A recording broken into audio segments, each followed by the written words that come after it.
From the Black Swan Media Studios, deep inside a secret underground bunker, we're speaking to freedom-loving patriots from all around the country and the world. Welcome to the Resistance. This is John Crump, live. We are back. It's been a tough week for the Black Swan Media family. Rich lost his father-in-law. My wife's had COVID, so this is the first and last show of the week. At least we got one show out, right?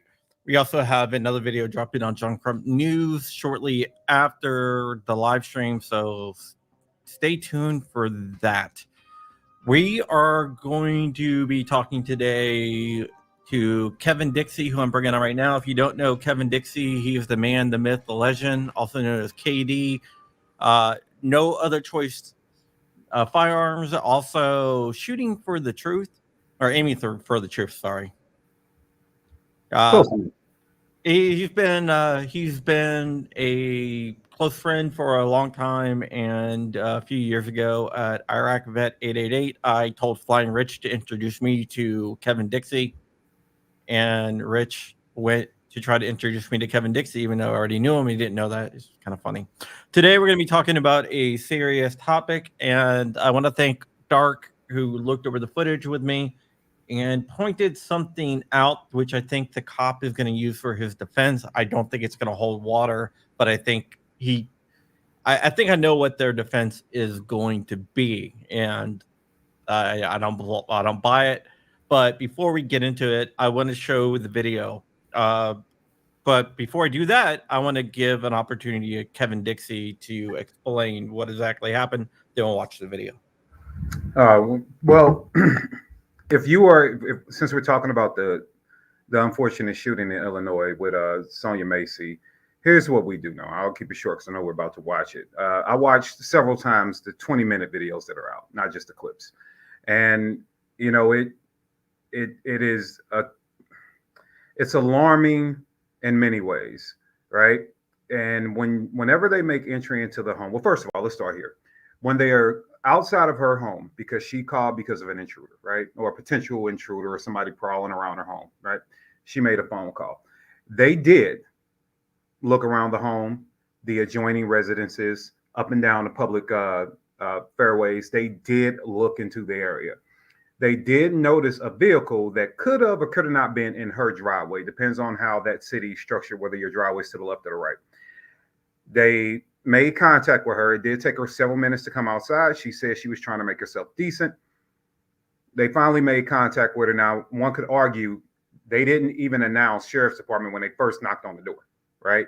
And if you call because there's a prowler outside your home, you're probably not going to answer the door unless somebody does announce themselves. Well, eventually they did knock and announce Sheriff's Department. Still took her a minute to come to the door. She comes to the door. This is where it gets interesting because they did notice a vehicle had been vandalized in that driveway. It's a black Chevy SUV. It had been vandalized. Now, they didn't know when, but it had been vandalized. Driver's side window was definitely caved in. One of the rear passenger windows was damaged as well.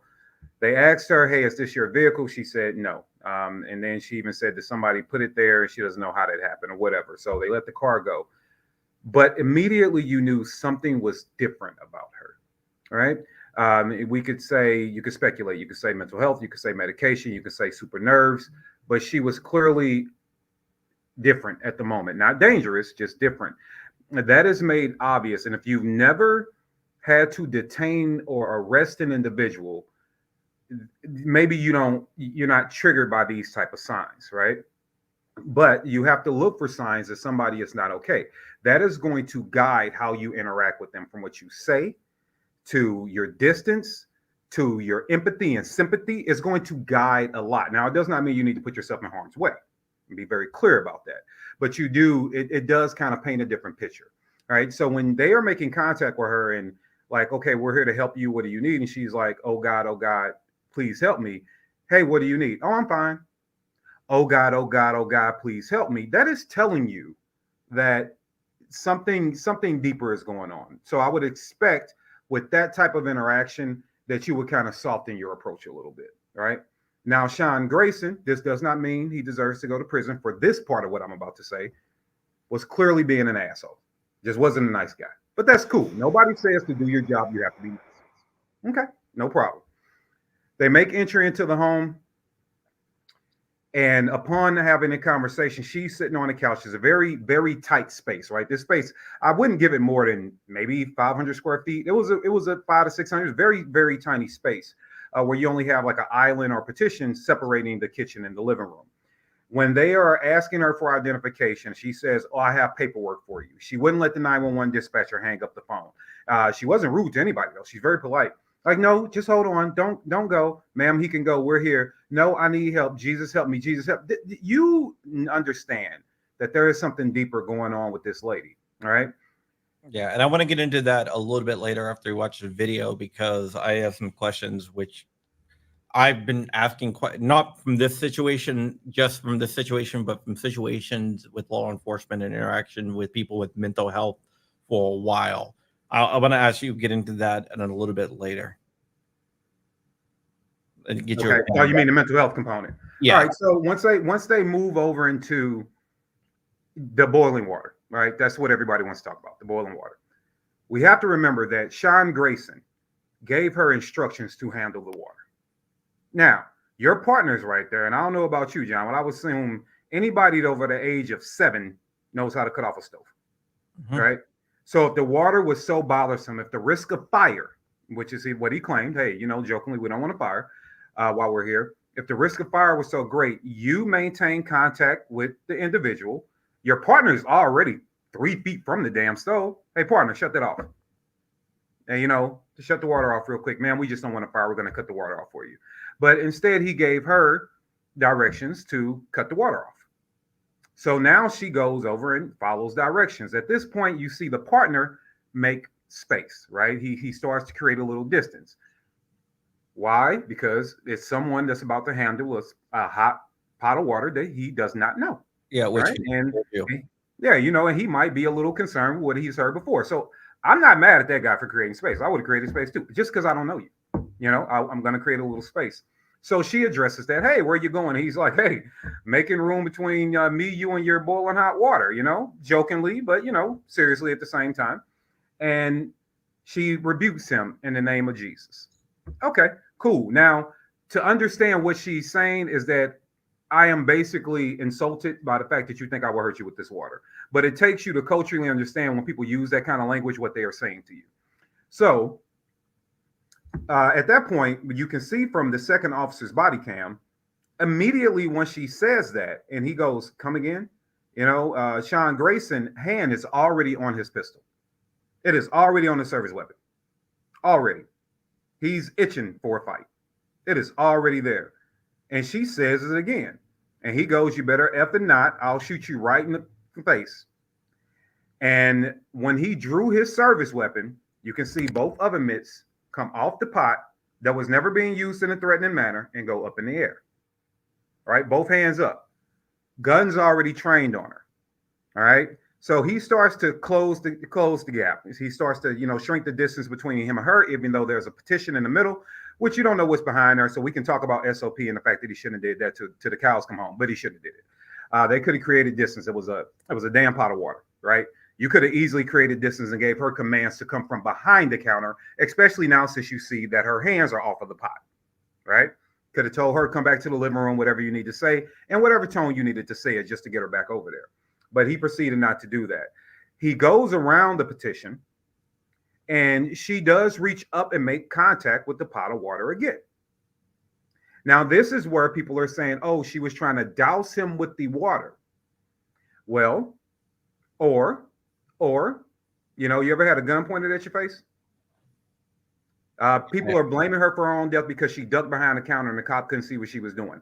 Let me point a gun at you unprovoked and see what you do. Right? I had a dream last night. Someone pointed an unloaded gun at me at a gun show, and I ducked. It's nerve wracking as hell, especially when somebody's told you I will shoot you in the effing face, and a gun comes out. Right? It's kind of, you're gonna have a reaction. Maybe yours is gonna be doing jumping jacks. Maybe yours is going into the fetal position. Maybe it's just ducking behind the counter. Right? And so once she ducked, he goes around the counter. She does grab possession of the pot again. If you look at the direction of the pot, it becomes lined up more to where she can actually pour the water on herself. She has the pot with one hand. Her other hand in the mitt is kind of in a defensive posture, right? So this is where the argument, was she launching the water toward him, or was she actually trying to use the pot as some kind of covering, some kind of protective shield between her and him? Now, was the water extremely hot? Yes, you can see on the body cam footage. If you do slow it down enough, the steam was still coming off the water. Yeah, that's what we did. We slowed it down to 0.25. That's what I was talking about. I was trying to look at it, and Dark looked at it too, and we were trying to figure out what is his defense going to be. That is going to be that the water was hot. She could have used it as a weapon. He's going to argue that she was in motion of launching the water. Yeah, when he took action. If you watch it at 0.25 on like a 130-inch screen, which I did, you can see a little bit of motion, but I honestly don't think it's enough. But I do think that that's what they're going to try to rely on. And I don't think it was enough for him to pick it up, because we had to put it up on like bigger than life screen and slow it down to 0.25. And I don't think that he could process all that at the time. This was okay. I often tell people, never assist anybody with your murder. Yeah. Don't assist them with your murder. And she didn't. What he is trying to do, though, is say, look, she was in possession of this weapon, being a hot pot of water, right? And let's be clear. Can hot water hurt you? Absolutely. Yeah, it can. Can boiling hot water hurt you? Sure, it can. However, he put himself in a position to be within range of the water. Yeah. And he did that intentionally. Do you want to take a look at the video now? Yeah, let's go ahead. What do you want help with? What? What do you want help with? I heard somebody outside. Yeah, we checked your house. We checked your backyard. I walked all the way through all these backyards. We checked your front yard. You know what I want? Let's see if they show the actual. Yeah. I had the wrong video pulled up. Sorry, guys. All right, let me pull up the right video. Sorry, I had multiple videos pulled up. No, you're right. I'll find it. But yeah, it was definitely a. I've been doing a lot of research into this. So,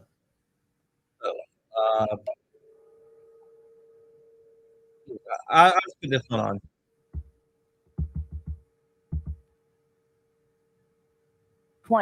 Records from his time at the Logan County Sheriff's Office include recordings of supervisors reprimanding. There's better videos out there, but since I pulled up the wrong video, I'm going to have to find it. Sorry about that, guys. He now former police. But just to let you guys know,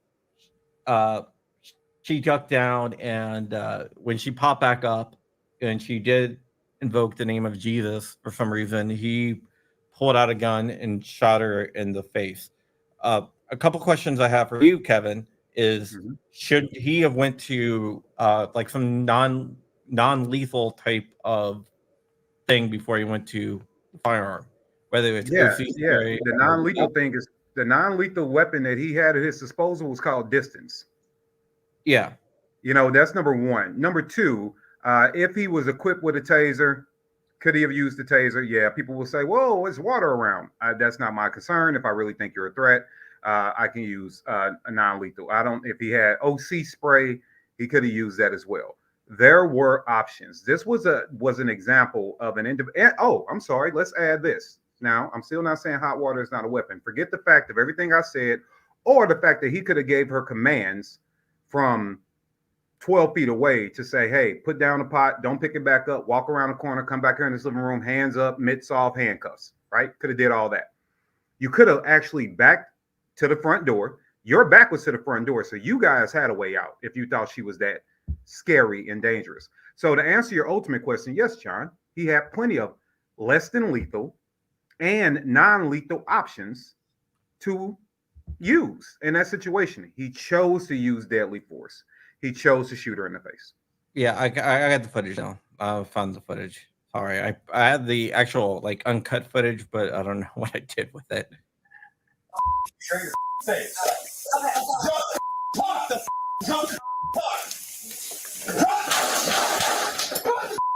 shots fired. Shots fired. Not long after Grayson shot her, the other deputy says, I'm going to go get my kit, his medical kit, to which Grayson responds, no, it's a headshot. She done. Grayson, who was fired last week, is pleading not guilty to several charges, including. It's like almost that he like was like proud of it. He has no humanity. And see, this is the problem with a lot of, ego and tough guys, right? Like, and we see it even in the Second Amendment.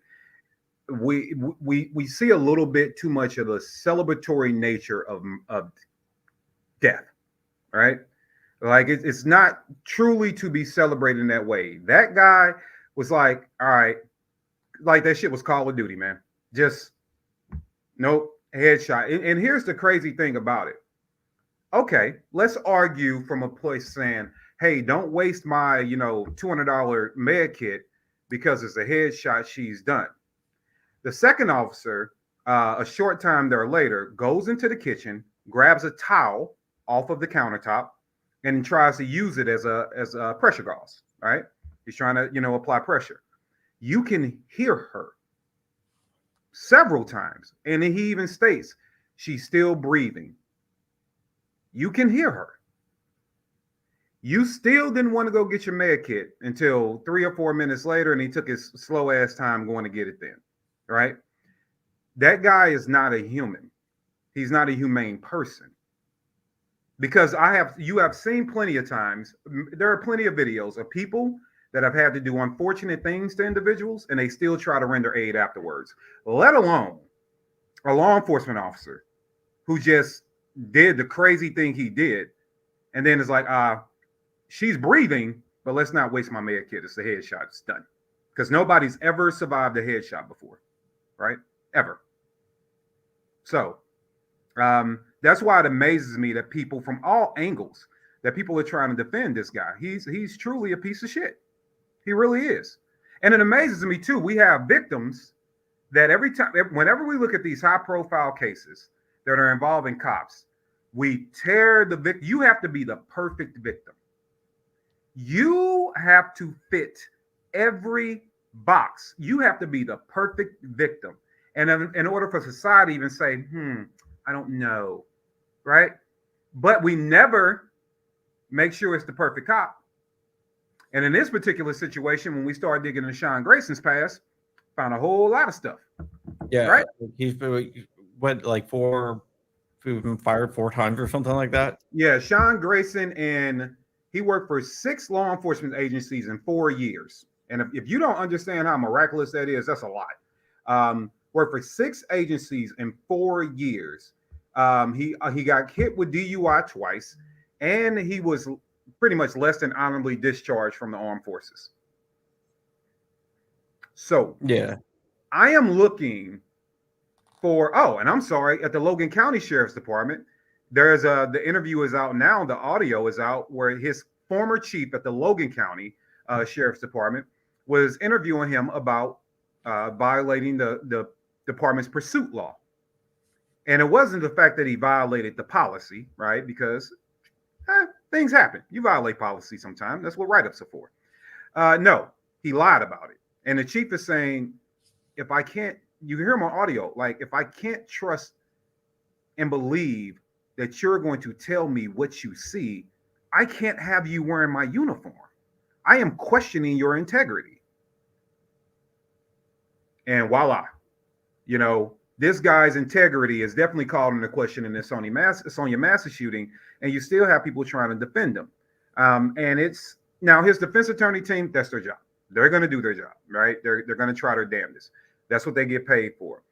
What I'm looking at is just how any citizen of this country can be okay watching that video of another American citizen that invoked the name of Jesus being killed in their household in that manner, and you're trying to make excuses for it.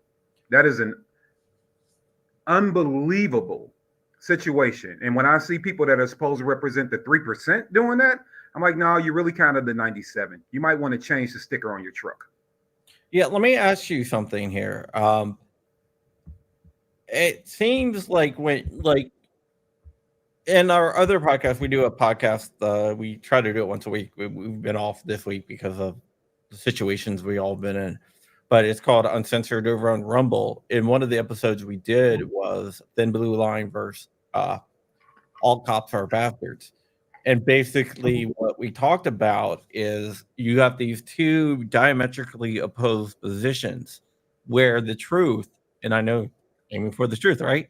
Yeah. Truth is usually somewhere in the middle where not you have bad cops, you have good cops.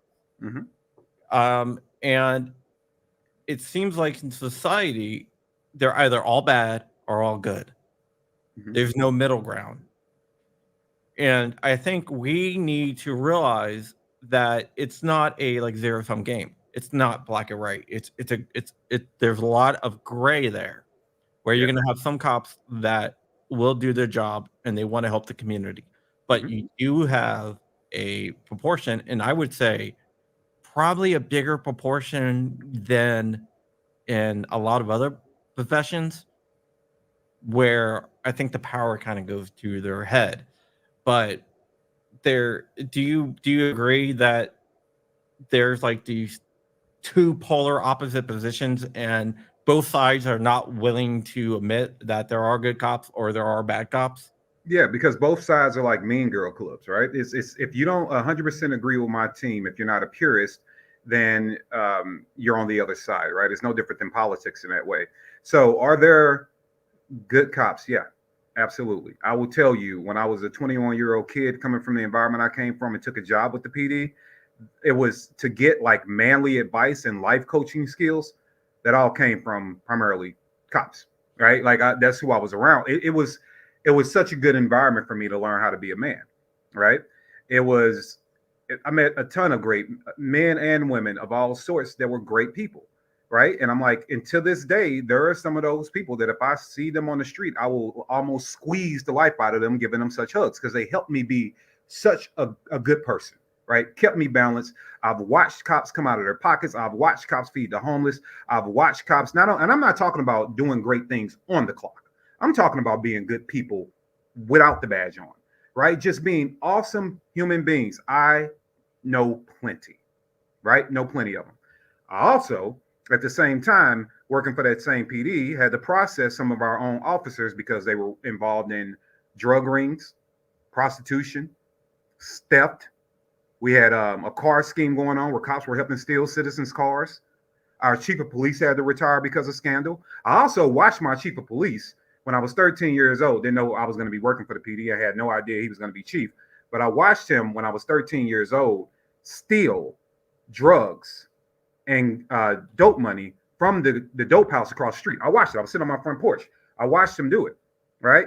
And then 8 years later, this guy's the chief of police of my department. I watched you rob the dope men, right? So you're not convincing me that they're all good. You're also not going to convince me that they're all bad, right? I have myself been pulled over and got breaks. I myself have been pulled over with a shit ton of guns in the car and did not have a problem. It does not mean that somebody else got pulled over and wasn't treated wrong. It does not mean somebody else got pulled over and had a shit ton of guns in the car and their Second Amendment rights weren't violated. So we can't take all our own little experiences and be like, oh no, they're all good because all your experiences were good. Or they're all bad because maybe all your experience, they are human beings. That's what they are. They're human beings. And so what we have to get to is saying, hey, that I am a human. Whether I ever worked for a law enforcement agency or not, you can look at that video of Sonya Massey. It doesn't take somebody with a doctorate to look at that and say that was wrong. It just doesn't, right? You can be an 8th grade kid and say, no, that was just wrong.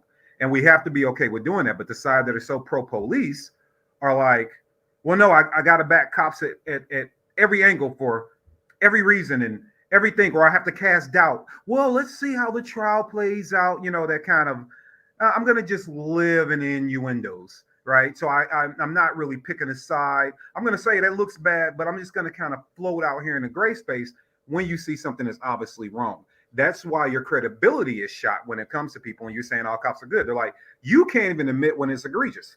Yeah, but like in this case, I kept my mouth shut until I saw the body cam footage. I'm like, what they said, it could be something different. Once I saw the body cam footage, I'm like, all right, time to open my mouth. Now I have enough information to form an opinion. But I think a lot of people are not new or do not look for the nuance in each situation. Each situation is different. You can't use the situation. And I think this situation, I think it's pretty clear what happened. Yeah. Yeah, he murdered an American citizen in her home. That was not a justifiable homicide. He murdered a woman who rebuked the demon living in him, and he decided to take her life because of it. And what's sickening to me is the fact that, and I put this even on Instagram. Okay, so her weapon was a hot pot of boiling water. Okay? What do me, well, it's a rhetorical question. Me, you, and probably everybody watching, I'm pretty sure we all, own 2-3 guns, right? So with all I might own a little bit more than 2 or 3. I'm trying to not put our information out to the feds. John. You've been in my house. I know the feds watch you. I'm trying not to, Yeah, I'm sure they know exactly what I have. So what happens when we get that red flag called on us? What happens when they have a reason to be at our door, right? And so if you're excusing that behavior of a slaughter of an American citizen in her home with a pot of water, remember that when they show up to your door and you have guns. Because if we all just go, hey, you know what?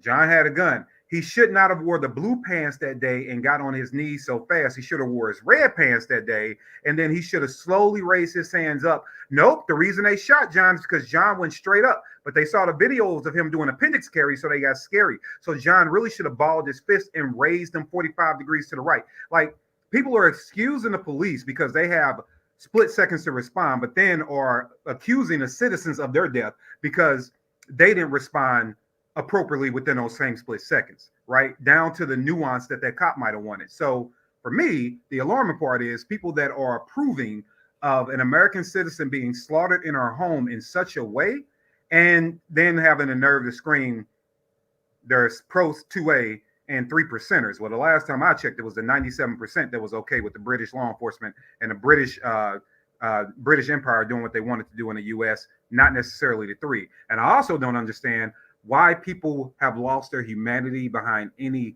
job. I don't give a damn what you do or how good you are at it. If you do something wrong, I'm going to tell you, you could go rescue children every day from sex trafficking. And that is an honorable job to go do that. Honorable. But then if you turn around and molest a kid, you saved 1,000 and you molest 1, I'm going to hold you fully accountable for that 1 child you molested. Fully accountable for that. You don't build up like credit. Right. They got a hell of a job to do. He probably did a lot of good in the past. Doesn't matter. Doesn't matter. So, you don't get to say, hey, man, I did 7 good deeds. Now let me go murder somebody and we all should just get over it. Yeah, a certain person made the trains run on time, but we don't forget him for all the bad stuff he did, right? Puting had an interesting question. Do you think it's because a lot of these people, they come into it and they're good people, but they are exposed to a lot of scumbaggery that they see and it just kind of changes them. So I'm going to say this, but it's also not an excuse. But it is also part of the human factor because once again, we're dealing with human beings. To be in a job where you have to deal with other people's problems for a living, and they are giving you their ass to kiss on a regular basis. They're not always being the nicest to you. You are responsible for something. Somebody wears a uniform 1,000 miles from you, and if they do something questionable, it hits the news, everybody treats you like a piece of shit, right? You still got your own life stressors to go through, whatever those things may be. You're maybe not paid the most. You have to work 2-3 jobs a lot of times to make ends meet. So yeah, and then people test you. People will absolutely test you if they think that you're in a position of authority, and a cop is no different. They are going to push your buttons. They are going to test you, and you're going to have to deal with that 8 to 12 hours a day. You're going to have to do that, right? Sometimes you're working 7 to 10 days in a row, until those rec days hit. Then you might get 3, and you're back on for 5. Then you might be off for 2, and then you're back on for 8. Like, it's a lot to deal with, right? And then you add in the fact that your command staff might not appreciate you. You add in the fact that you helped 15 people last week and not one of them said thank you. You go through a lot. I will absolutely give cops that. You go through a lot. It's a lot to affect a human being, which is why I think more of them need to be in therapy. Starters, right? People say training. Well, if the machine is broke, I don't know what you're training, right? You need to be in a lot more therapy. But here's the thing. All those things are true. All those things are true. And we need to acknowledge those things. So if a first responder says, I need help, we probably should make sure they have the avenue to get the help that they need, because that's important. However, you chose the job. Yeah. It's not like you can't draft people into law enforcement, right? But that's why I wanted to go in a little bit of mental health, because I think there's a 2-part facet to this. One, I think anyone in a high stress job like law enforcement or anything, that's going to weigh heavily on your psyche, right? Mm-hmm. But there is this stigma about therapy. And I'm a big proponent of therapy. I've been to therapy multiple times for years. But there's the stigma of, oh, you shouldn't seek therapy. And I think more people would benefit from therapy, including and especially people in like law enforcement, military, or anything that's very high stress that you're dealing with certain people like that. And it seems like you would agree with that. Let me be very, very honest. My next therapy appointment is tomorrow. Like, I see a therapist regularly. Yeah, so do I. And there is nothing wrong with it. So the stigmatism of it is a thing. I think we're doing better at that, though. I think we're getting a little bit more used to people opening up and saying, yes, it's okay to, call therapists, counselor. I call them professional friends, whatever the case may be, to go out there and talk. And in those jobs, I do think there should be time carved out. And here's the crazy thing. I think it should be paid time. I think if the cop or anybody in a high stress position like that needs to go talk to someone, I think it should be paid. I think they should be able to do it and be on the clock when they go do it. So they don't have to feel like they're losing something by going to do it. I do think that we need to pay more attention to that. At the same time, they have a command staff too, right? So in those positions. So you have to be able to do more than just bark orders at your officers. Are you looking at how Officer Smith has been acting the last couple of days? Does he or she seem off? Have you pulled them in to have a conversation? Or are you, watch commander, just throwing more and more crap on them? You don't have any personal development skills with them. You guys, you don't know how to build a team. You don't know how to build camaraderie. So you don't know how to observe and people watch unless they're a perp. But you have people losing their minds right up under your watch, and you aren't seeing it because you're just so perp focused. So yeah, I think that they should absolutely get more access to mental health, because I don't want to see any more Sonya Masseys. I don't want to see that. I think we're on the same page, because that brings me to the next point, which you just brought up. So now you brought up 2 of the 3 points out of our mental health, and that is training for senior staff, and actually all staff. I don't think it should be just limited to senior staff, but all staff, on how to recognize people in crisis or people that are going through something. And I don't think that they train, hey, you should look out for this. Yeah, they absolutely need to, and everybody should have some sort of ability. But another thing I don't give. No, look, I'm sorry. I don't give an excuse for a beat cop not to be able to pick up on people that are acting a little different, right? So, for example, there's this guy named Gary. I'm not going to say Gary's last name, but he's just a guy I remember, right? When I was back at the PD, Gary got locked up a lot. Gary wasn't necessarily a small man. He was a bigger guy, 5'11". So he wasn't that tall, but Gary was about 230, 240. You know what I'm saying? So he had a little girth to him. And Gary was an individual that always, I lost count how many times Gary told me he was going to kill me. I just lost count.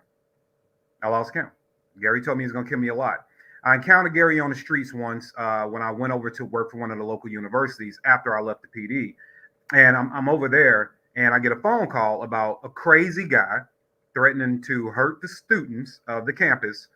But he was on, one of our public access streets. So I get over there and I recognize him immediately, right? So the officer I'm with, I'm like, I got it. Let me take lead on it. Gary. And Gary is threatening people with an ink pen. That's his weapon of choice that day is an ink pen. But I also know Gary never got locked up without having a pocket knife. He always had a knife, always had a little pocket knife. So I know Gary's got a knife somewhere. He just chose to threaten people with a pen this day. Gary, what are you doing?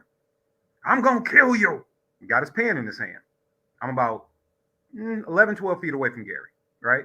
All right. And we've spaced out to make sure we have reactionary room in case this is the day Gary wants to lose his shit, right? Gary, you can't be threatening people. I need you to calm down. I'm not going to calm down. I'm going to kill you. Gary, can you kill me after we get something to eat? Because I'm really hungry. Well, yeah, what you want to eat? You have to be able to pick up things about people. And then you know what? I gave Gary, now I'm not saying that you have to do this. I gave Gary $2 because he was homeless and crazy. I said, Gary, here's $2. They got sandwiches over there. It was a Rally's across the street. They had 79-cent burgers. This is back when you can actually afford food. They had 79, 89-cent burgers. Gary, going over there, get you something to eat. Gary walked his happy, crazy ass across the street, got him something to eat, and went on about his evening. I didn't have to shoot Gary because I understood how to read Gary. Any street cop that has been around, like, you know how to read when somebody's just wrong. No different than me and you. You don't need training, John. If we pull up to a guy and we're out and we're having a conversation with a guy in front of Walmart and he is different, we don't even have to have training to go, something ain't right. Person's a little wonky. So yeah, they need to have more training, but the training should be focused on identifying and dealing with, right? How do you actually deal with people like that, right? What verbal judo did he use? And there's my third question. So we're on the same page. Yeah, the training. I do think that dealing with mental illness training is lacking, especially when it comes to law enforcement. And I don't know why that is, but I think that needs to change. Well, I will say, now it doesn't mean these are excuses, but budgets are tight for sure. Budgets are tight in many departments. Can be a logistical nightmare to rotate everybody through training and keep people on the streets, especially when you're already cash strapped. That is a thing, right? It's the same thing corporate America experiences, except these people got a lot more responsibility. But you got to get creative. You might have to do some Zoom calls where when people are off work, you can do a Zoom meeting. You got to do something to help people. But here's the other thing, and it's not taken away from the mental health aspect, because I think no matter what you do in life, that is very important. I don't put cops, and people get mad at me for this all the time, I don't put cops above John or above anybody in the chat. They are human beings. I don't look at people and say, because of the job you do, your life is worth more than anybody else's, right? I don't. I think a cop has the same life value as a teacher. A teacher's value is the same as a plumber's, right? We all have value in our life, right? So when I'm looking at that, it's like, guys, yes, you need to do what you need to do to be the best you can be to do your job and take care of yourself. I don't want you hurting citizens. I don't want you eating your own gut. I don't want chaos for you in your life, because you are a human being and you have value. Just because you wear a badge, I don't believe you're Superman, right? But I'm also not addicted to heroism.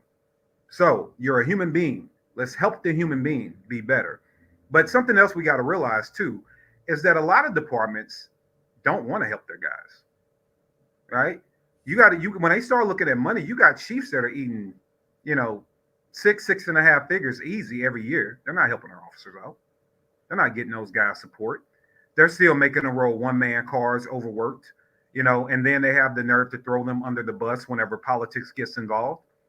Hey, you should have zigged when you zagged over here. And I'm not going to take the hit because, you know, I work for the mayor. So the mayor's mad at me and now I'm mad at you. So that's the way it goes. So it is a constant dumping on the street cop. I will absolutely give that, but you still chose the job and you still have a level of accountability and responsibility. And when you think those things have become too much, you need to take some PTO or you need to go ahead and turn in your badge and gun and walk away, because that would be the responsible thing to do.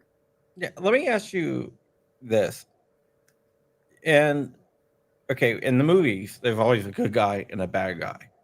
But in real life, it's more of what I call the Tiger King situation, where there is no good guy. So like the Derek Chauvin, George Floyd thing, right? George Floyd had a criminal record. Mm-hmm. Derek Chauvin also killed George Floyd. Mm-hmm. But people excuse Derek Chauvin because George Floyd was probably, it was not too good of a person. He wasn't like an outstanding member of society. So like, oh, so it seems like a lot of people look at it and instead of saying, hey, you know, that since one guy's bad, the other guy must be good. Or do you see what I'm saying? Mm-hmm. They don't realize that you can have two guys that, or one guy that's done a lot of bad stuff and one guy that's done a lot of good stuff, but doesn't preclude the one guy that's done a lot of good stuff from doing bad stuff to the bad guy. Yeah, I think that is, although your observation is correct, I think the fact that you have to make it is, that shows the level of stupidity we've reached in society. Because yes, George Floyd was not a good, if you just read the paper, not a good person. Yeah. But I don't think anybody with any sense has said that. Now, there also was a part of George Floyd that we saw Facebook posts and some videos of him where he was out trying to encourage people not to make the same mistakes he was making in life, et cetera, et cetera, et cetera. He was involved in a couple of community outreach programs. But if you read that, just his arrest record, you would say he wasn't a good person, but he was a person still trying to do good things. Now, yeah, but that's what I'm saying is people concentrate on the bad stuff and like, oh, well, this cop did something to a guy with a criminal record. Yeah, let's cut the shit. They are trying to make sure that because somebody screamed it was done to him because he's black, they wanted to say no, it's not because he's black, it's because he's worthless and black. That's that we cut right through the bullshit.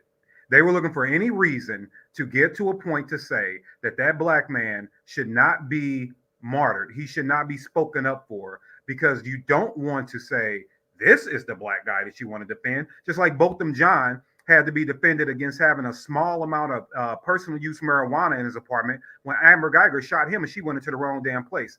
Whenever it is a black victim, they are going to have their history scrutinized heavily. So it was more about, look at this cop that killed this thug. And we know what thug has replaced in modern society. It's another word it took the place of.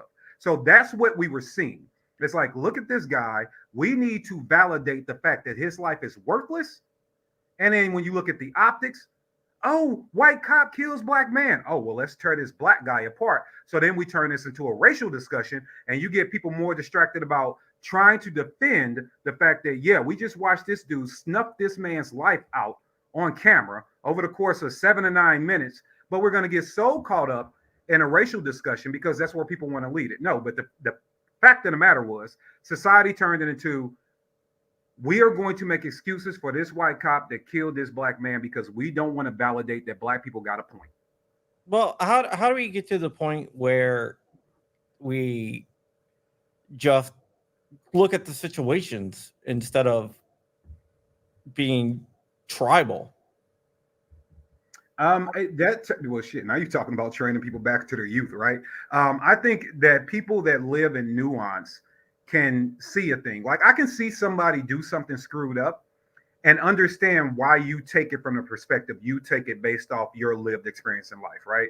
Okay, so let's use the Second Amendment for an easy example. John gets red flagged, right? If you get red flagged, and I don't really know anything about guns, right? That's not really my thing. And I say, okay, John and his people are really upset that he got hauled out in handcuffs and the cops took his guns, right? And I'm like, well, if you were a danger to yourself, John, why, or a danger to other people, why are you mad because they came to prevent you from doing something crazy? And then you're going to defend yourself. You're going to say, I'm not a threat. This person was just mad at me. They have no constitutional right to do what they did, right? We're going to go through the whole thing. Well, my perspective, because I don't know anything about that, is going to be like, oh, okay, well, now you're mad too. So now you're just a nut job, and I'm glad they took your guns, right? Versus being able to say, well, I might not like guns, but did they violate his constitutional rights? Because I'll be pissed too. But people don't have that kind of ability to really look at something and say, let me see it from your perspective, because we're too busy talking at than listening to. Yeah. So until we get that together, we're not. I think my autism prevents me from not being nuanced, you know? Well, I don't know, because I just can't understand why people can't do that, but that's just me. We do have a question. What's your take on cops don't become psychopaths, psychopaths become cops? Well, you know, that's been going around for a while. You know, to me, it's I get the point, right? And can a psychopath absolutely start to use law enforcement to do certain things to the populace? Yeah. So I see the point of the statement, right? I mean, we could break it down into more nuance, but I see the point of the statement. If I am a psychopath and I want to cause chaos and havoc and make people uncomfortable, you know, I'm also psychopathic enough to pass lie detector tests and go through your medical screenings and go to your psychologist and pass those tests too, and go and take the academy and get a job. So, yeah, I mean, psychopaths have no limit to what they will do to get their ways. So I can't argue with it, because that'll be like saying there are no psychopaths that are cops, and that would just be absolutely false. You know, one of the professions that have like the greatest number of psychopaths are actually CEOs. I mean, it kind of makes sense when you know that every business, if you gave a business a personality characteristics, they're all narcissists. So every business has to be a narcissist. So it kind of makes sense that they will be psychopaths. Yeah, I just thought that was kind of interesting. Kind of makes sense. But I don't think all cops are psychopaths. No, all cops aren't psychopaths. Even the vast majority of cops are not psychopaths. No. Now, if that was the case, we would have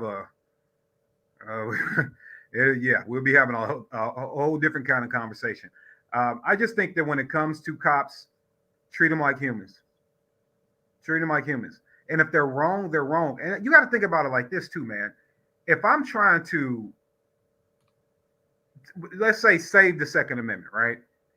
And it's 100 2A guys and girls in this room. And then this one person, is just nuts. They are going around flagging people with their guns, and they are just doing everything unsafe. They are what we don't like, right? But they represent us. And the other side is looking at us saying, oh, well, that guy seems to be a little dangerous. He just pointed that AR at your face. I'm like, oh, how cool does my muzzle brake look, right? At that point, I would advise us to cut that poison off. Yo, no, you get out the room. We don't want you in here. So now it's 99 of us because we kicked that one out, right? So we can have a conversation with the other side without this one being the example. But when it comes to people that are loyalists to cops, they aren't willing to give up even one of them. So even if you are the poison to us, we are going to hold on to you, which now has brought the entire reputation of everything that they do down. right? When you look at the numbers of people, I remember when it used to be hard to become a cop. Like, it wasn't, the interview process was like, you would have guys sitting at home for like 2-3 years waiting on the call back. Unless your uncle, nepotism kicked in, right? Unless something like that was a part of it, you would have guys waiting a long time, and I mean, you had everything had, because they had the pick of the litter. The police departments could pick whoever they wanted. Now, oh man, please, do you have a pulse? We'll take you. Well, let me ask you this: do you think that, because you have to admit that there is a sizable anti-cop movement now, and do you think that plays into the lack of people wanting to go into law enforcement that you didn't have in the past? Yeah, I think they understand that I'm not going to be in a profession where society generally loves me now, right? And here's another thing, and I've only because I've talked to a couple of guys that were on the fence about going law enforcement or going military, and they were like, you know what? I don't want to be some political figure's sacrificial lamb, and that's a real scare, right? Like, do you want to be in one of those gray area situations, right? Where it's like, man, this could have really went either way. This is a hard one to call, right? And now you understand that depends on the politics at play. You could just be a sacrificial lamb, right? Do you want to take that risk? So I can understand why the numbers are down. I really can, and not including the pay. Somebody thought I was crazy when I said it, but I'm like, really think about it, man.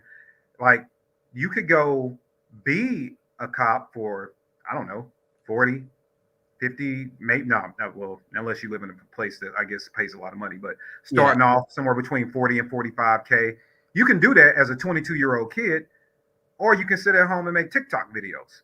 Yeah, you can figure out how to become an influencer. Why would you want to do that? I spent a lot of time in Suffolk County, New York, which is in Long Island, and it's still hard to become a cop there, but because their pay is like in the high six, I mean, like it's like starting out, you're gonna get a 6-figure salary, and within 5 years, you're gonna be making $200,000. It's the highest paid law enforcement in the country, and it's really hard to get a job there. But that's like the exception to the rule, right? Yeah, they get majorly. We're down here, man. I'm in. I moved from Missouri down to Georgia, and it was the same thing in Missouri before I left. But even down here, like you can't ride down a major thoroughfare without seeing some sheriff's department or some law enforcement agency like, please come work here. Throwing signing bonuses at you. Like they just need help. Yeah, I agree.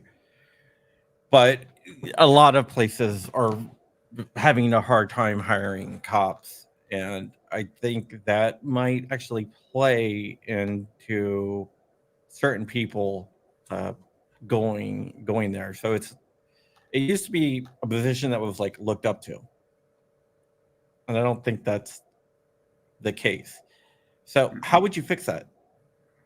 Well, you start off by bringing respect back to the profession. And I think that when you have a easy situation like this Sonya Massey situation, you let people know, and to that county sheriff, he has come out and said that they have to do better. He did say that, right? So he's owning it. And I think that public accountability is what's going to help start it off, right? Like taking public accountability and giving people respect. And I also think that although risky, but it's a risky job, we have to really get back to what community policing is, right? Like you should know people that if you're going to be the the law enforcement or authority figure over these people's neighborhoods, you should try to know them. You just should try to know them, right? Have a little interaction with them, have a little grace with them. One of the things that I noticed growing up as a kid is that when I was in the suburbs, I went out there for a year just to go to a different school, and mom tried to, get us out of the hood for a second. And we did good for a year or two before we had to go back. And that cop in the county, in the suburbs, pulled up. I'm a 7-8-year-old kid, I think at the time, and got out and gave us baseball cards with stale gum. But while he was standing there, he also asked, "How are you doing in school?" And he wrote down all our first names and our current grades and what we said. And every couple of months, he would still get out his car. He would, even sit on our bikes and say, "I should steal your bike or I should take it from you. What are your grades looking like? Okay, you did good. Here's some more baseball cards." And from talking to us, he started talking to our parents. And so it was just, I'm not saying you can do that now, but you can do a form of that, right? Community engagement, community policing, and start letting them know you. Because if the only time I see you is if you're getting out barking orders at me, I'm not going to have a high regard or respect for you. I'm probably going to have a lot of fear for you because every time I see you, it means it's bad news. Either something bad is happening to me and I'm trying to get it to stop. And if I'm not a person that calls 911 a lot, when you show up, because I got pulled over or somebody else called the cops on me. So your presence is always negative. When have I had just a, "Hey, Miss Rose, how are you doing today?" Every interaction with you is negative. And so that's not going to help. And if we're going to try to get more kids to want to be cops, we got to convince their parents that it's okay to talk to their kids about a law enforcement career, not the kids. Because can you imagine a parent telling a kid from 10 to 18, "Don't be a cop, don't be a cop, don't be a cop, don't be a cop"? They're not going to be a cop. All right. So we have to get back to community policing. I think that's the start of it. And just be fucking nice to people, man. All right. You don't have to get out with your chest swole all the time. Be nice to people. You can still give somebody a ticket by being nice to them. You absolutely can. You can still do your job by being kind to people. I just watched a great example of professionalism from a law enforcement agency. I want to say it was the Jacksonville Police. It might have been the Tampa Sheriff's Office, though. But either way, in Florida recently, there's a rapper who was just executed. The video's gone viral. He got ambushed at a hotel and executed. And they caught his name was something Fulio, but they caught him and the guys shot and killed him. Well, they did their job and they figured out who killed him. And they surrounded this house, and these guys, were professional. They got all the suspects out the house, gave them very strict direct commands and pouring rain, but professional, but they weren't mean to them.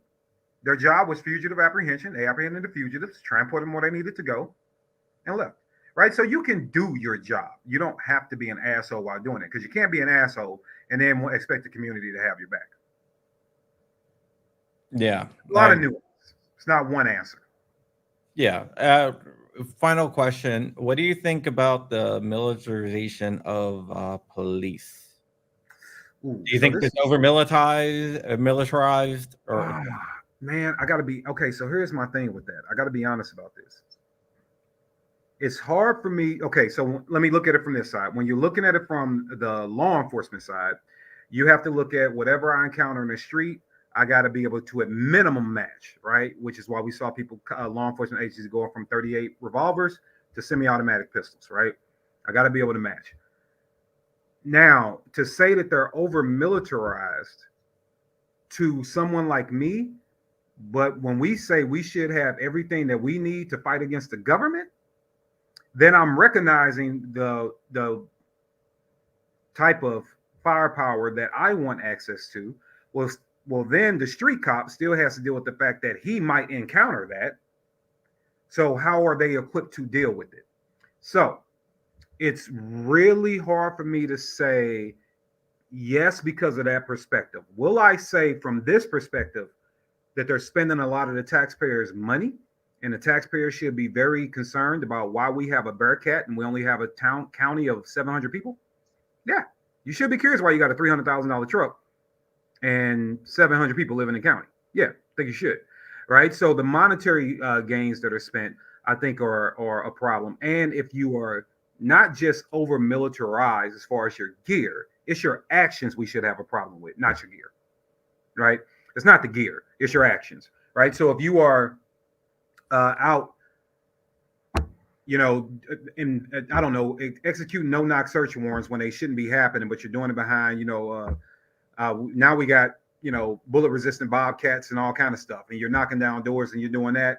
You got the equipment. You want to go out and play with your toys, then maybe that's a concern. But it's really hard for me to say an absolute just because our argument is I should have whatever the government has. And then from a cop's perspective, they're going to be like, well, I got to be able to match whatever I meet in the streets. So it's, you know,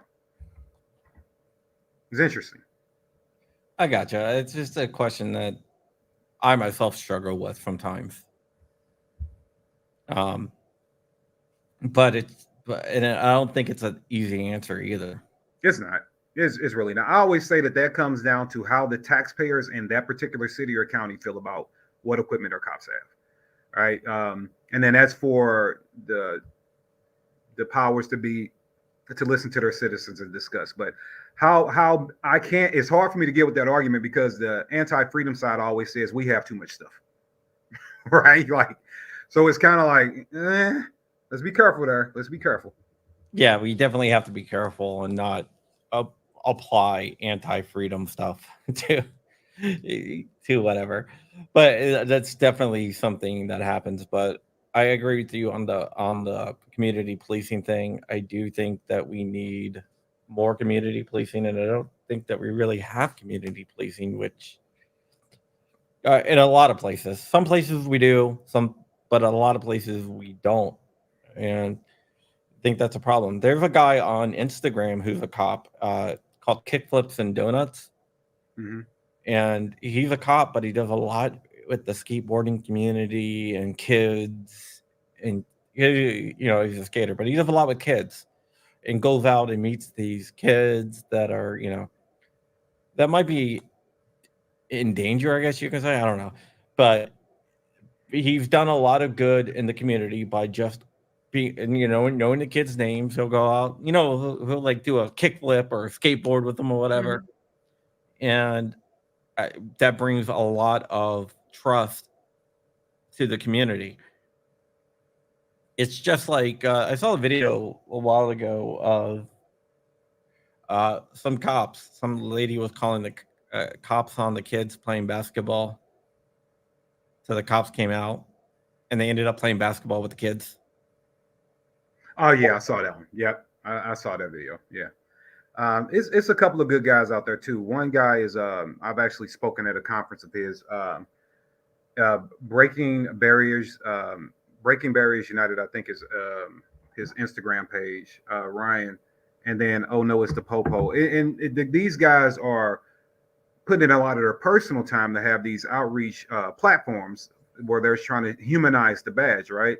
It'd just be great if the powers to be would actually power that, you know, where these guys aren't having to do it in their off days and taking all their own money and traveling on their own dime. It'd be nice if these agencies will get out there and do that. I've been living I've been living where I've been living for 4.5 years now. I've only spoken to a cop once, outside of me going to the police department for various things. I've only actually spoken to a cop once when they drive them down the street. Once, and you know what that once was? Very interesting. I was sitting with my garage door up. And because I had my garage door up, I had an AR. It was tucked. Like you had to be at a certain angle to be able to see the AR. And just so happened, this cop pulls up. They're going to a call, you know, across the street from me or something. And they pull up in front of my driveway. And they kind of block my driveway. But I don't care. I'm not going anywhere. So the guy gets out his car and walks around the front of his vehicle. Doesn't say anything to me. Like, first of all, at least say, hey, man, we'll be right back. Like, we're not going to, you know, block your driveway forever. They go in, they handle their call. I'm thinking nothing of it. I'm still sitting outside. Now, when he comes back, he's going to come at an angle where he can see my AR, right? That stage. And I'm sitting there. He comes around the corner, and he starts walking at a slower pace. He looks at me. I look at him. He looks right at the gun. I look back at him, and he says, have a great evening, sir. I said, you too. Be safe. And he gets in his car and leaves. But that is the only time I have had interaction, but they drive them down the street all the time, right? So it's like, after seeing me for 2 years, hey, man, just see you a lot coming outside. My name's Officer Johnson. Just wanted to speak. Hey, man, how you doing? My name's Kevin. Nice to meet you.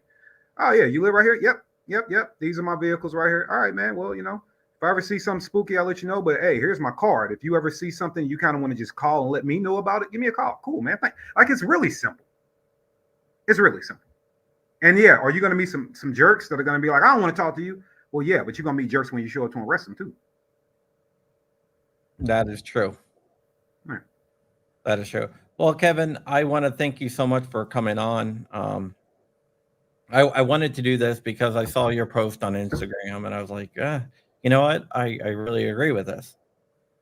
So let's go ahead and get him on so we can talk about it. I appreciate you inviting me on. And I think it goes to show that that there's nuance in the conversation, and one of the reasons why I like to have you on is because the nuance part. Tell everyone where they can find you at. Okay, so I'm doing this YouTube thing because I've been getting yelled at about it.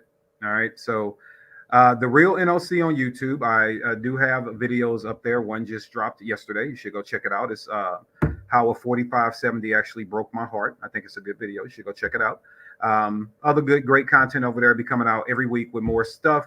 So that's the Real NOC on YouTube. You can also find me at the Real_NOC on Instagram, and it's the Real NOC on Facebook. So everything's the Real NOC. You can also head over to nootherchoice.com. That's nootherchoice.com if you want to check out our training schedule. I am a firearms coach. So if you want to get involved in some training, it'd be great to have you. We have classes all around the country. So please look there. And if you are looking for something in your heart while we're talking about community, if you have a community heart, please head over to givesingo.com/Greenwood. And you can read all about what the Greenwood Project is. And I would love to have your support. Basically, it's Second Amendment and firearms training meets community outreach, all smashed into one. And I think it's pretty cool what we're doing. And then we got great swag. So you can go over and get like your Purpose Over Popularity t-shirt at nootherchoice.com. The Harriet would have smacked the sugar honey iced tea out of you. Violence is a problem. Accuracy is a solution. All the things. I'm easy to find. All right, guys, that is it.